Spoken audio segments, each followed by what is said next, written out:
Assalamualaikum warahmatullahi wabarakatuh.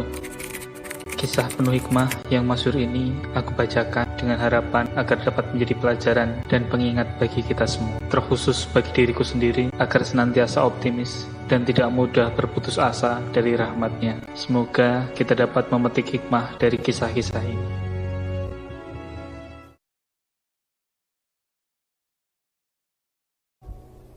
Ada seorang sahabat yang selalu bersedih.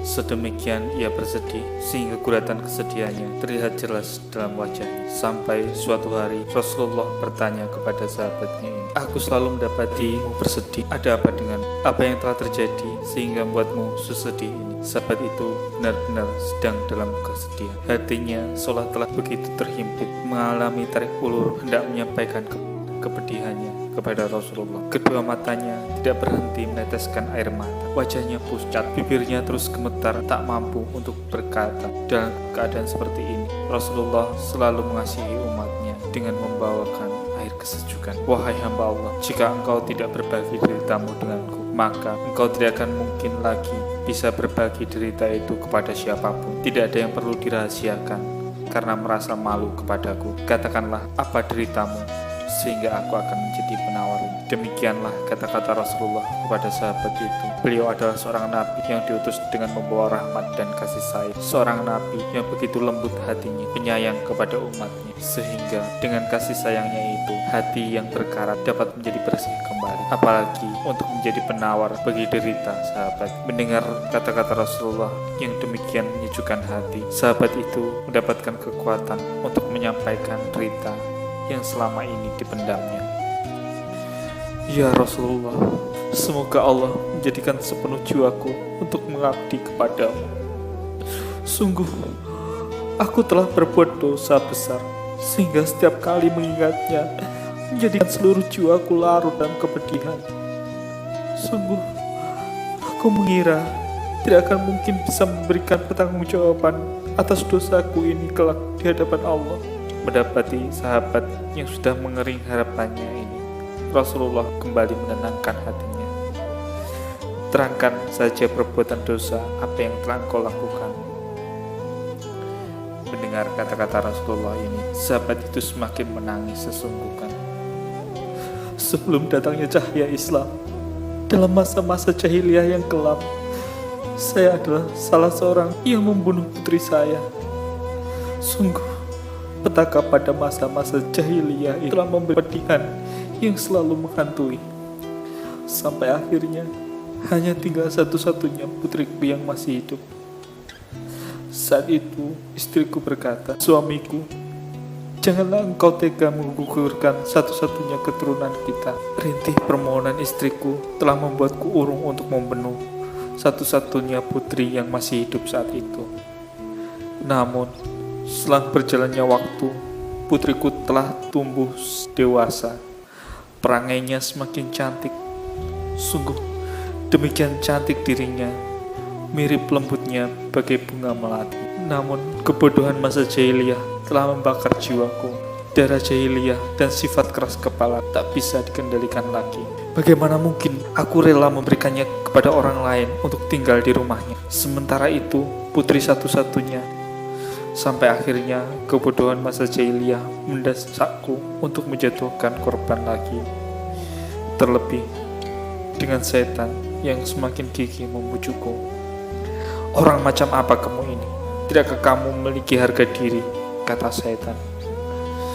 Sampai akhirnya iblis terlaknat itu mengalahkan diriku. 'Wahai istriku, hari ini aku akan mengunjungi kerabat kita di kampung sebelah. Dandani anak kita, karena aku akan mengajaknya ke sana.' Saat itu, istriku hanya menuruti apa yang aku perintahkan tanpa bisa berbuat apa-apa, seolah seekor domba yang pasrah dalam cengkraman singa. Sementara itu, putriku terlihat begitu gembira akan diajak ke rumah kerabat. Ia pun menurut dengan ibunya untuk dirias dengan sebaik-baiknya. Kemudian, aku menuntun tangannya berjalan menuju ke suatu tempat. Di tengah-tengah perjalanan, putriku yang mungil berjalan dengan melenggang ke sana kemari. jiwa yang masih bersih. Wajahnya yang penuh pancaran cahaya telah membuat hatiku menahan pedih. Mulutnya yang tiada henti terus berbicara, seolah terdengar seperti celotehan burung-burung. Setelah beberapa lama kemudian, perjalanan pun sampai ke suatu lembah yang sangat sepi. Di sana terdapat sebuah sumur yang sudah aku persiapkan sejak sebelumnya. Sumur itu sangatlah dalam dan mengerikan, sehingga tidak mungkin bagi siapa saja yang jatuh ke dalamnya akan mendapati keselamatannya kembali.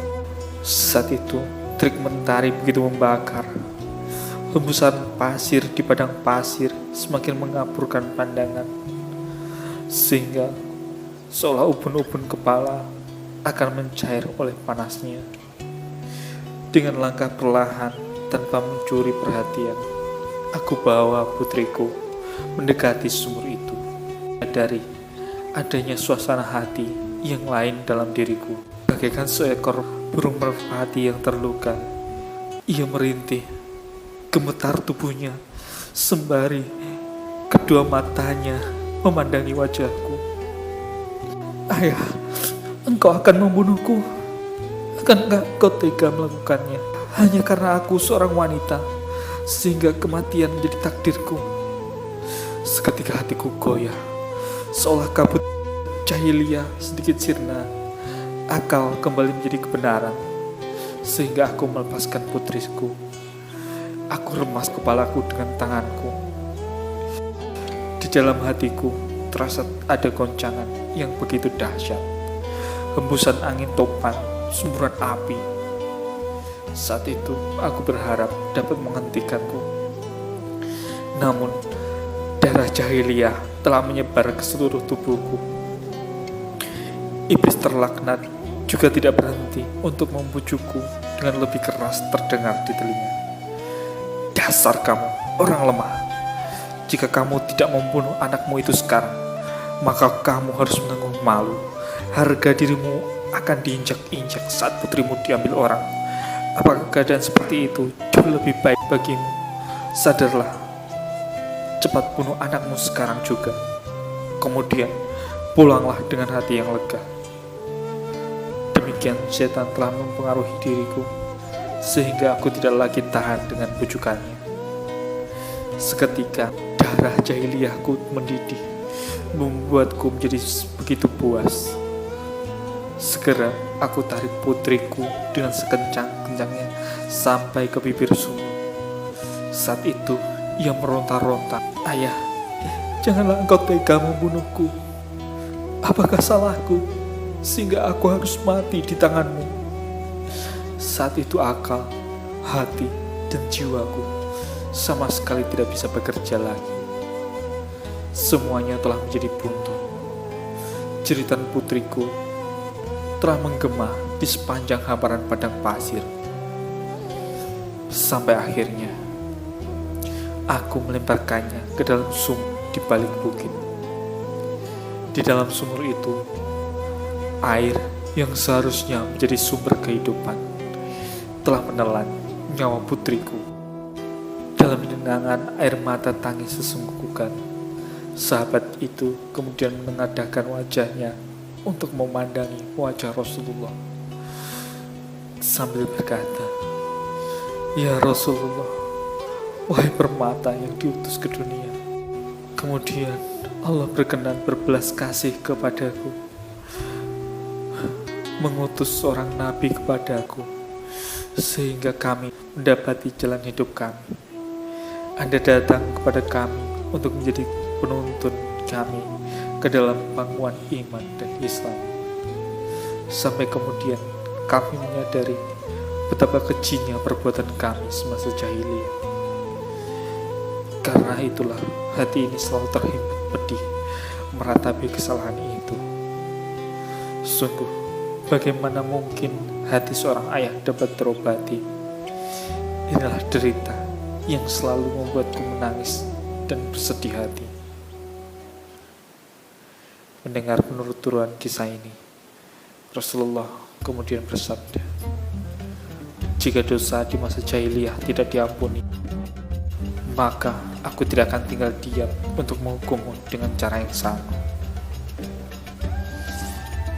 Dialah Rasulullah Shallallahu Alaihi Wasallam, Nabi yang diutus membawa cahaya untuk menerangi semua bentuk kegelapan hati, sehingga dengan perantaranya hati yang membatu bisa lembut dalam tangisan belas kasih kepada semua makhluk, termasuk hewan dan tumbuhan. Sungguh tidak sedikit umat manusia yang terbakar jiwanya dalam cinta kepada Nabi. Bahkan jumlahnya kini melebihi jumlah bintang yang ada di langit. Sungguh keselamatan bagi umat manusia yang beriman kepada nabinya, yang meneladani akhlaknya, menaati ajarannya.